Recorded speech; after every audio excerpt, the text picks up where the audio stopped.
Khuddaka Nikaya, the Minor Discourses, Theragāthā, Verses of the Arahant Bhikkhus, Saṭṭhinipāta, the Book of 60. Namo tassa bhagavato arahato samma sambuddhassa. Namo tassa bhagavato arahato samma sambuddhassa. Namo tassa bhagavato arahato samma sambuddhassa.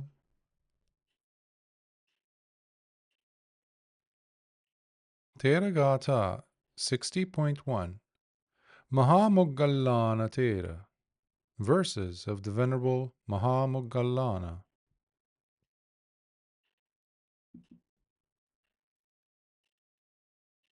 Far from the crowds, living as we do, way out in the wilderness, delighting in the support we receive daily from others. Contented we are with the scraps that are placed into our bowls. With such things being present, destroying death itself becomes easy to do, so long as we remain unshaken and composed, having established ourselves in the serenity within. Far from the crowds, way out in the wilderness, delighting in being supported by others. Contented with the scraps we receive into our bowls.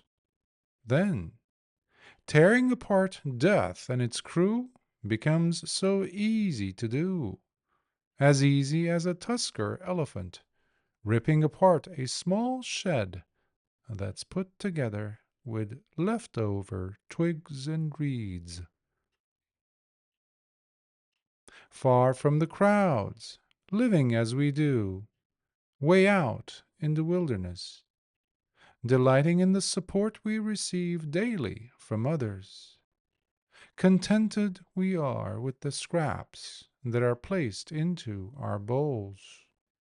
Then, ripping apart death and its crew becomes so easy to do, so long as we remain unshaken and composed, having established ourselves in the serenity within.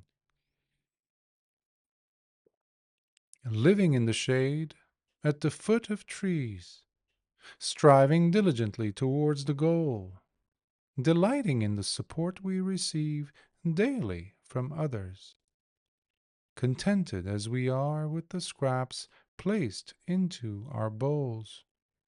Then, tearing apart death and its crew becomes finally possible to do, just as a tusker elephant rips apart a small rickety shed that's built and put together by the picked up twigs and reeds. Then, on a certain occasion, meeting a courtesan who tried in vain to seduce him, the Venerable Mahāmoggallāna gave her a stern teaching by saying, "You, carrying around this shanty home you seem to adore, with its framework of stringy bones, all tied up together with some ligaments and flesh.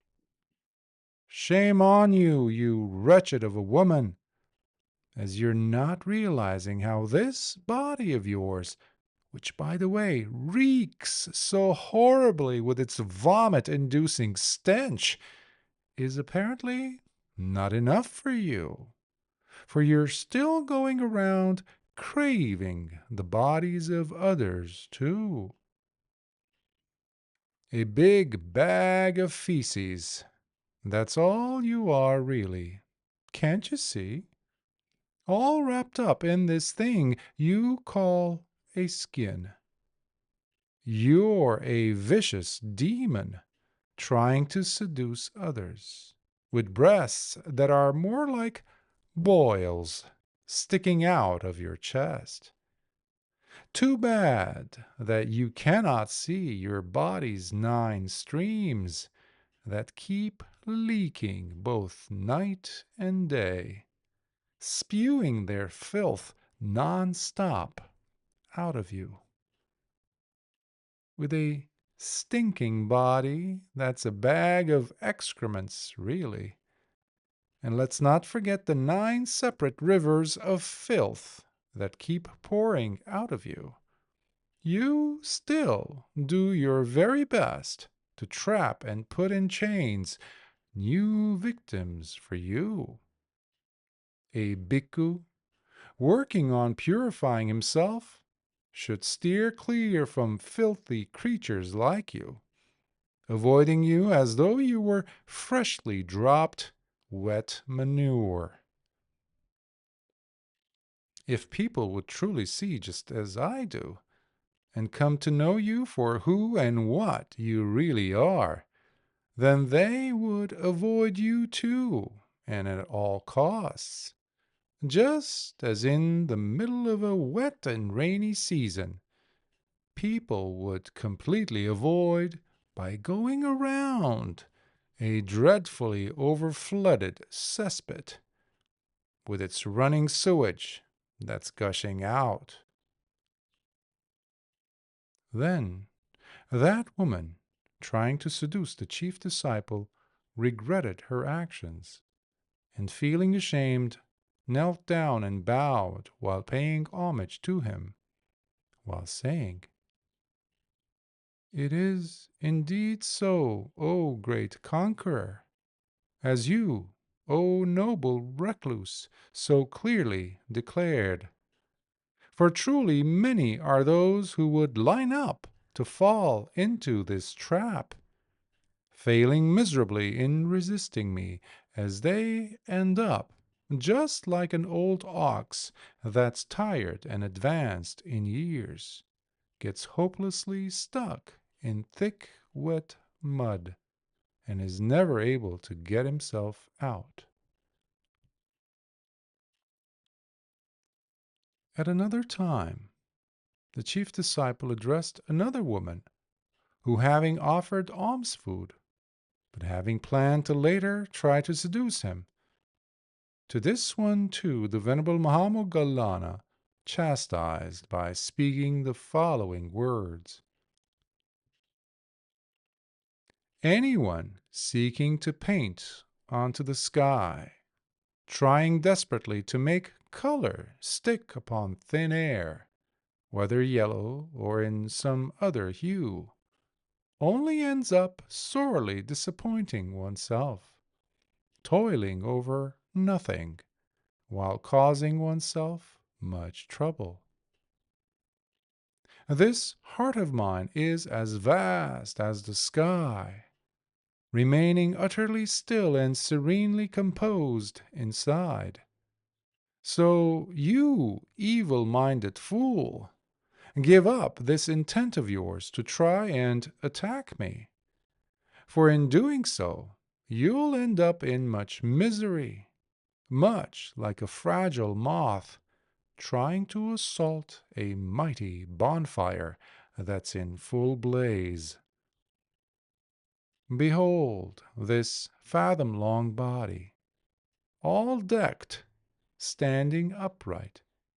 Yet it is nothing but a collection of abscesses and sores, always subject to disease and sickness.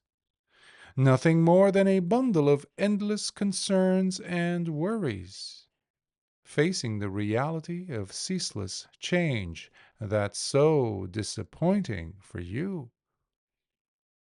Look at the comely form you try to decorate by putting on shiny jewelry and your golden earrings too, when all the while you secretly try to hide the skeleton underneath, adorning yourself with attractive and seductive clothes,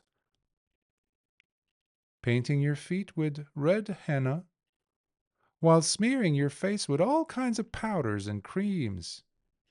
All that may be effective to sell yourself to deluded fools, but not to those who go searching for what lies beyond on the farther shore. Weaving your hair into 8 separate braids, smeared with eyeliners, mascaras, and different shades to seduce with your eyes. All that may be effective to sell yourself to deluded fools, but not to those who go searching for what lies beyond on the farther shore. Despite all these ornaments you wear, trying to make yourself into a decorated box of fine perfumes, this rotting body of filth of yours nevertheless continues to decay. So all those tricks of yours may be effective to sell yourself to deluded fools, but not to those who go searching for what lies beyond on the farther shore. The hunter set up his noose to catch his prey, but the deer, despite having eaten the bait, neither set off the trap nor was caught in its snare. And now I take my leave, walking away unscathed by the hunter who tried to trap, who now weeps and is in a state of shock in her miserable dismay, seeing that her tricks couldn't work on me. For the trap that was carefully placed by the hunter is now broken and torn asunder, with the cautious deer, outsmarting the trapper, did not set off his net's trigger, despite having eaten the bait. And now I depart, leaving behind the hunter who tried to trap me, but all in vain, as she's now weeping, wailing, and all defeated. On another occasion, while becoming aware of the loss of his fellow chief disciple, the Venerable Saṭṭhinipāta's death, the Venerable Mahāmoggallāna spoke these heartfelt words of his. Oh, what a moment that was! Truly dreadful and dismally shocking indeed, where the hair stood on end and a terrible quiver rushed through me, when Saṭṭhinipāta, who possessed every beautiful quality imaginable, my fellow chief disciple, breathed his last, and was quenched by extinction into final release. Impermanent indeed are all compounded things, with their transient nature. They're all subject to appear and then disappear. Having come into existence, arisen from a cause, only to vanish and be no more. Happy is the peace that comes when they forever cease.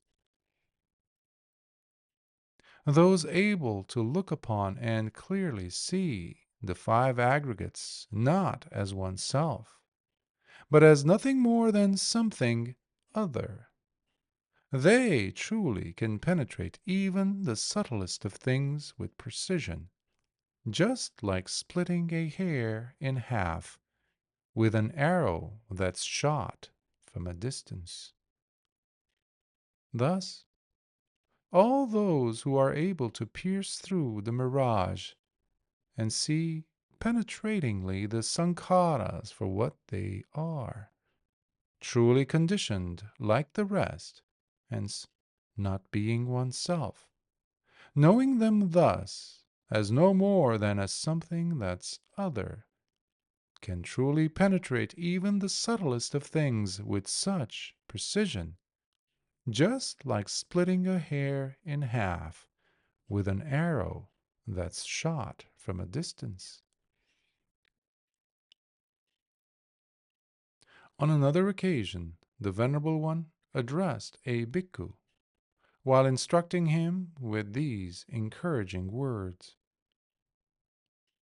The bhikkhu should tend to his work by living with urgency, as though he's being skewered and pierced by a sharp spear that's still stuck in him, or as though his head is burning with a fiery blaze.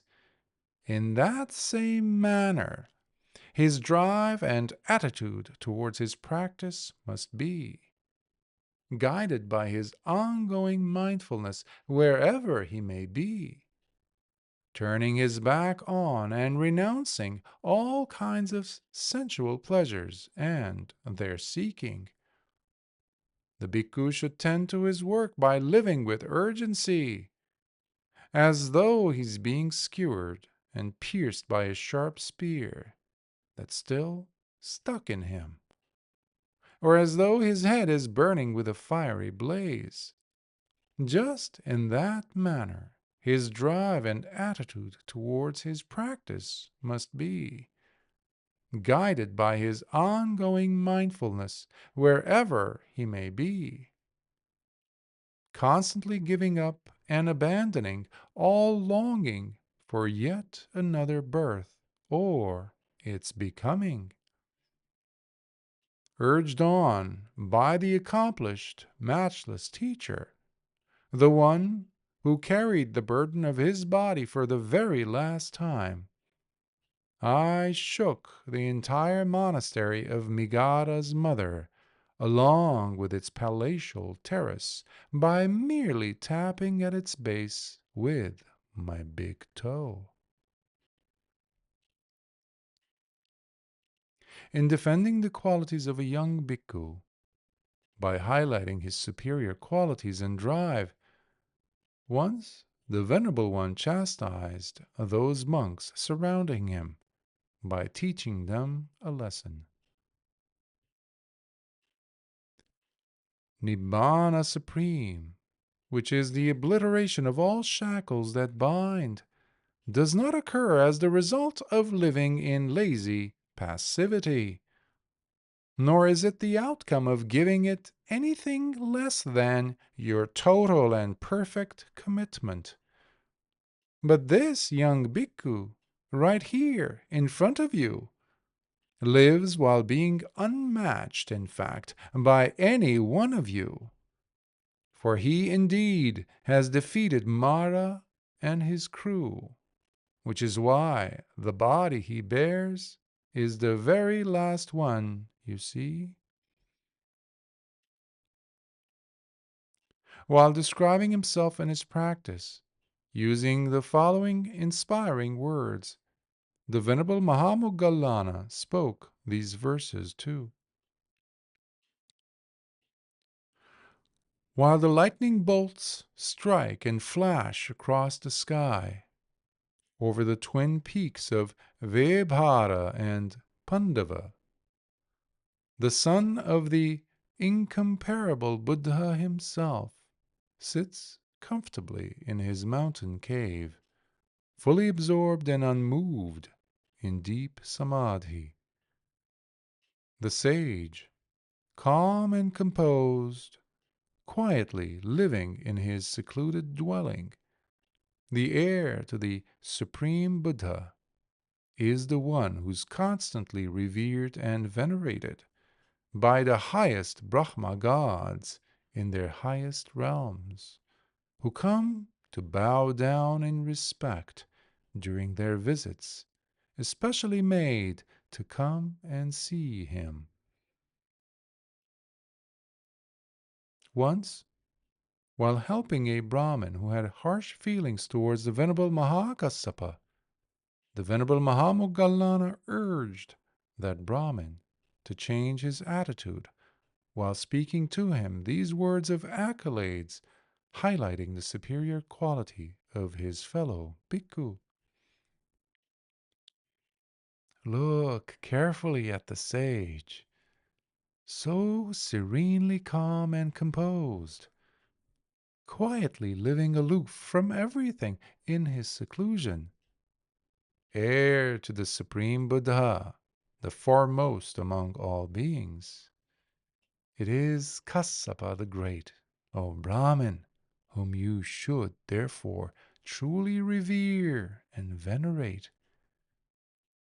Even if someone were to be reborn as a Brahmin 100 times over into the human realms, and even though he may become an expert and master of the Vedas, which you seem to revere, in each and every one of those 100 births, and even if he were to become an expert reciter of the Vedas 3, to choose to honor such a person is not even worth 1/16th when compared to honoring and paying homage to the one who's already crossed over indeed, and truly gone beyond the Vedas you hold so dear. The sage attains the 8 liberations, you see, both in their forward and backward progressions. That is, every morning prior to having taken his meal, and only afterwards does he go walking on his alms round. Therefore, do not make the mistake of wanting to harm or even think of attacking such a noble and rare bhikkhu as this. For truly, you would simply be destroying yourself by digging up for yourself a deep hole in which you'll surely end up, O Brahmin. So quickly soften your attitude and develop kind devotion in your heart while bringing up faith towards such an arahant so venerable by joining your hands in Anjali in front of your heart, and without thinking twice over it, drop down on your knees and offer homage to him before your head splits open and explodes into 7 pieces. Once, the Venerable Mahāmoggallāna chastised the monk Portila as he spoke these words to him. Whoever's taken by the variety of experiences that are waiting to unfold in his eternal journey through samsara is someone who's in no position nor has the capacity to ever see the true Dhamma. That's because such a deluded person takes the wrong and twisted downward turn in every lifetime, while continuously deviating from the correct path, and thus ends up making life choices that repeatedly lead him away from truth, dragging him further and further into terrifying scenarios where he experiences terrible misery, danger, and loss perpetually, completely covered and drenched in excrement, just like a tapeworm, wiggling his way aimlessly through following unquestioningly the habitual drives. Potila goes on living a life that's totally empty and meaningless, really, hopelessly drowning in his longing for honor and fame. At another time, while expressing his love and appreciation for his fellow chief disciple, the Venerable Saṭṭhinipāta, the Venerable Mahāmoggallāna spoke these words. Look, do you see the noble Saṭṭhinipāta approaching? Ah, it's so wonderful to see him every single time. The one who's truly freed in both ways. Beautifully serene he always is, in his utterly composed stability. Having pulled out all the arrows, he has obliterated all that binds and ties one up. Master of the three supernormal knowledges, true vanquisher of death, he remains. Worthy of the highest honor and accolades is he. Saṭṭhinipāta, the incomparable field of merits for all beings to gain whenever they come to make their heartfelt offerings. And in turn, while expressing his love and appreciation for his fellow chief disciple, the Venerable Mahāmoggallāna, the Venerable Saṭṭhinipāta spoke these words. Behold, Moggallāna, surrounded by such powerful and mighty devas, all standing in respect. There's probably at least 10,000 of them all gathered around him. For many famous and well-known devas are here, with Maha at their head, along with his Brahma retinue. All stand happy, with their hands in worshipful Anjali, bowing down to revere my dear friend Moggallāna, while chanting in unity. Homage to you, O thoroughbred among men. Homage and veneration to you, O best of men indeed. You whose asavas are all eliminated and fully destroyed. To you, my dear friend, offerings of the highest order must be made, for they surely become worthwhile as they return incalculably to all those who want the best of rewards by offering their very best to the very best indeed. Honored and worshipped by both humans and gods of all levels and domains. Risen way up high, you've even become the master of death itself.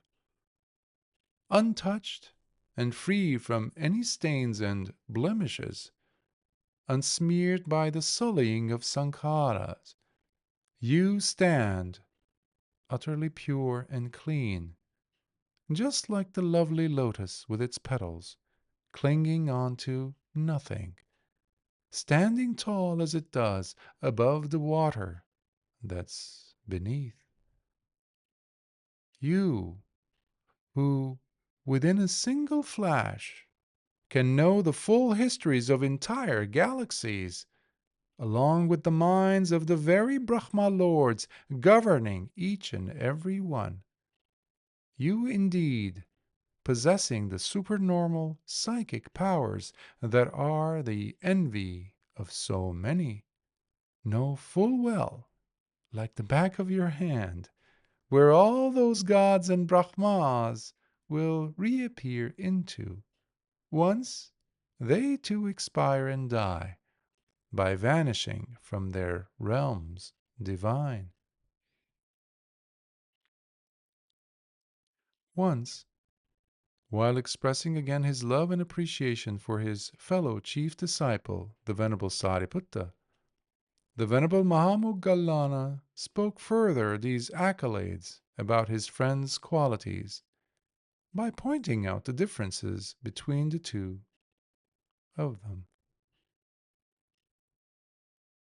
While Saṭṭhinipāta is the embodiment of wisdom supreme, along with virtue, balanced together in perfectly tranquil harmony, all those who cross over the flood would at best come up to be equal to him, yet never be able to surpass him really.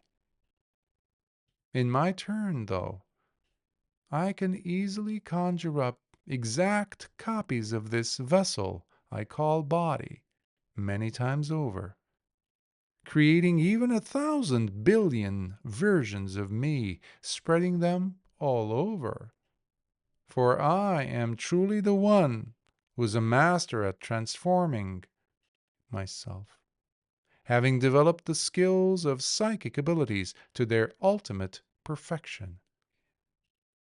Master of Samadhi, as well as of wisdom supreme. This Moggallāna is one of the pillars in the dispensation of the unattached sage, with faculties under control at all times, unshakably tranquil and steady wherever he is. This Moggallāna, just like the tusker bull-elephant that cannot be shackled at all, moving in the thick jungle, tearing his way through the overhanging vines. Well, this Bhikkhu too has indeed burst through all the fetters that bind. I have faithfully attended on and personally served the great teacher, and now truly completed the task, according to the Blessed One's dispensation. And I now finally put down the heavy burden which I carried, because the path to further rebirth is utterly destroyed for me. For I pulled out and destroyed the very roots of re-becoming.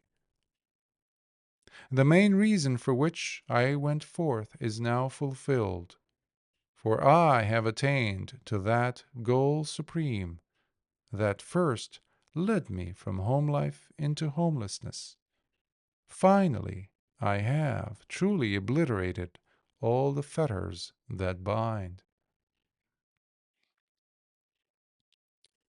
On another occasion, while addressing Mara, who was caught by the Venerable's sharp sight, spoke these words to the Dark One, scolding and chastising that fool yet one more time. Oh, you should have witnessed the terrible hell that's unfathomed in the misery it will bring to you, just as it did to Dusi, the old Mara of times gone by. For I was he, you see, the Mara you now claim to be. But soon I found out I was now being roasted alive again and again, as a punishment for the assault and injury I caused to Vidhura, the chief disciple of Kakusandha Buddha, during those ancient and forgotten times. You're clueless as to the pain you now bring upon yourself, just as I did, when, to my surprise, I ended up being skewered repeatedly, more than 100 times, with iron spikes, with each blunt head painfully piercing through me, delivering such unimaginable agony. That's the kind of hell which now waits for you, the same miserable torture that I, as Dusi, Mara of that era, had to face, being dragged to and getting boiled alive for such a long time, simply for causing pain and injury to Vidhura, the chief disciple of Kakusandha Buddha of those ancient and forgotten times. Don't you see, Kanha, O you dark, deluded fool, how if you, in any way, come terrorizing or causing harm to any one of the Buddha's bhikkhus, especially a bhikkhu from whose eyes no such distant memories or forgotten details could ever remain hidden, while you yourself could never imagine, let alone come to know, then for sure you are to fall head first into the deepest abysmal hells, where you'll remain in misery for a very long time indeed, and face indescribable suffering there, in total and unrelenting agony. There are entire palaces and mansions that stand so tall, lasting for entire eons so easily.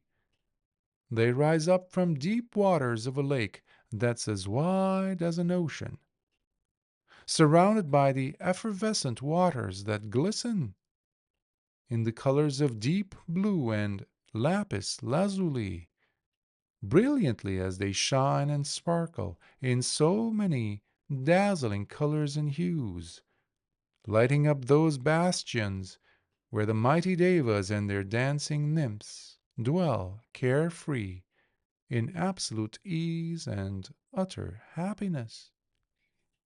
Don't you see, Kanha, you dark deluded fool, how if you in any way come terrorizing or causing harm to any one of the Buddha's bhikkhus, especially to a bhikkhu who knows all such details and from whom nothing is kept hidden, then for sure you are to fall head first into the deepest abysmal hells, where you'll remain for a very long time indeed, and face indescribable suffering too, in total and unrelenting misery.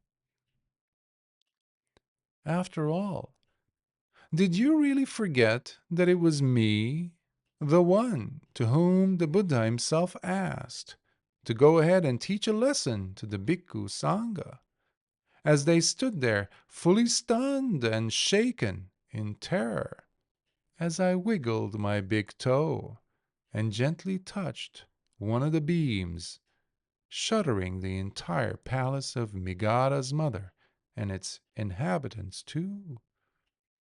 Don't you see, Kanha, you dark deluded fool, how if you in any way come to assault by causing harm to any one of the Buddha's bhikkhus, especially to one who's able to accomplish such a feat, then for sure you are to fall head first into the deepest abysmal hells, where you'll remain for a very long time in misery and face indescribable suffering there, in total and unrelenting agony. Also, how could you be so foolish enough to forget that it was in fact me, and that very bhikkhu, who once even shook the heavens above, when, by the tapping of my big toe, yet again, sent an earthquake through Tavatimsa's newly erected Vajayanta palace, causing terror and fear to arise in the hearts of all devas present, where even Sakka himself was terrified, completely awestruck and amazed by the mastery they witnessed I possess in displaying such psychic power unfathomed even by them. So don't you see, Kanha, oh you dark deluded fool, how if you in any way come to assail or cause harm to any one of the Buddha's bhikkhus, especially to one who's able to accomplish such a feat, then for sure you are to fall head first into the deepest abysmal hells, where you'll remain in agonizing pain for a very long time, while facing indescribable suffering there, tortured and bereft in total misery. Therefore, it seems you forgot it was me, the one who went to Tavatimsa in person and addressed Sakka himself in front of his newly erected Vajayanta palace and asked him directly, Kosiya, could you share with us here what the Blessed One explained to you when you asked him about the bhikkhu who is released? That brief and encapsulating instruction, the concise and well-defined teaching that can be easily discerned, the one with the help of which the bhikkhu gets liberated through the destruction of craving by putting an end to all suffering. And I was also the one to whom Sakka provided the answer to that very question, standing there in front of me with both of his hands in respectful anjali. So, you still don't seem to get it, Kanha, you deluded fool. How if you, in any way, approach to terrorize or cause harm to any one of the Buddha's bhikkhus, especially to one who's able to accomplish such a feat, then for sure you are to fall head first into the deepest abysmal hells, where you'll remain for a very long time indeed, and face unimaginable agony there in complete and unrelenting misery. It seems you've also forgotten that I also was the one who questioned that particular Brahma god in his Brahma realm, by interrogating him within the Suddhamma hall, in front of his own retinue, by saying, "How about now, friend? Are you still going to hold on to that wrong view of yours? Or has that deadlocked ignorance of those like you in the Brahma realm has been smashed into smithereens by the glorious radiance displayed in front of you, which you are now witnessing right here with your very own eyes? Furthermore, Kanha, you don't realize that I was that bhikkhu to whom that very same Brahma god replied respectfully, quickly, and delightedly, by speaking in verse the following: Most venerable sir, the wrong view I had at one point in the past is indeed no more. For in witnessing the glorious radiance displayed in front of me here with my very own eyes, the deadlocked ignorance I was living in while being in this Brahma realm is now truly smashed into smithereens. In fact, along with that, venerable sir, I now see the silliness of my old evil belief, where I used to keep thinking that I am eternal, living in permanency. All that nonsense, too, has now been fully washed away and no more. So, you see, Kanha, you dark and deluded fool, how if you in any way come trying to assault or cause harm to any one of the Buddha's bhikkhus, especially to one who's able to accomplish such a feat, then for sure you will fall head first into the deepest abysmal hells, where you'll remain for a very long time indeed, and face indescribable agony, experiencing terrible, unrelenting misery. And don't forget the fact that through the sheer power of release, which I gained through meditation, I am the one who has reached out and touched the very peak of great Mount Meru. Similarly with the unreachably far, deep forested eastern quarter of the universe. For I am the one, indeed, who not only knows about those outermost reaches of existence, but even directly went and visited while interacting with those beings who live there and call it their home. So you see, Kanha, you dark and deluded fool, if you, in any way, come terrorizing or try to cause harm to any one of the Buddha's bhikkhus, especially to one who's able to accomplish such a feat, then for sure you are to fall head first into the deepest abysmal hells, where you'll remain for a very long time indeed, and face terribly indescribable suffering there, in complete and merciless agony. Therefore, O Mara, you fool, just like the fire itself does not go on thinking, I shall burn this person over here, or that one over there, too. But it is in fact the idiot's fault who goes off chasing after the fire, who, in his lunacy, tries to grab or assault the fire instead, which is why he is the only one who gets burned in the end, scorching himself with the burning fire and its blaze, and not, therefore, the other way round. So, in just the same manner, Mara, you fool, if you try to come here and try to assault me or anyone else in your feeble attempt to invade or injure the Tathagata or his noble sons, all you'll really end up doing is causing much harm and destruction to yourself, bringing terrible pain and misery for you to bear for a very, very long time. For you will simply be throwing yourself into the merciless flames, just like that fool, sticking his hand out, thinking to bring injury to the fire, while stupidly touching its flames.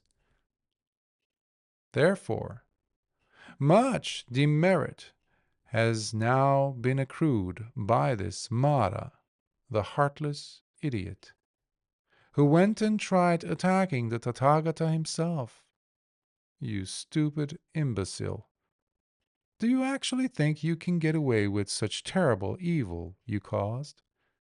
Or that somehow your evil actions won't bear any fruit, as they come crashing down upon you with their heavy to bear, corresponding evil fruits?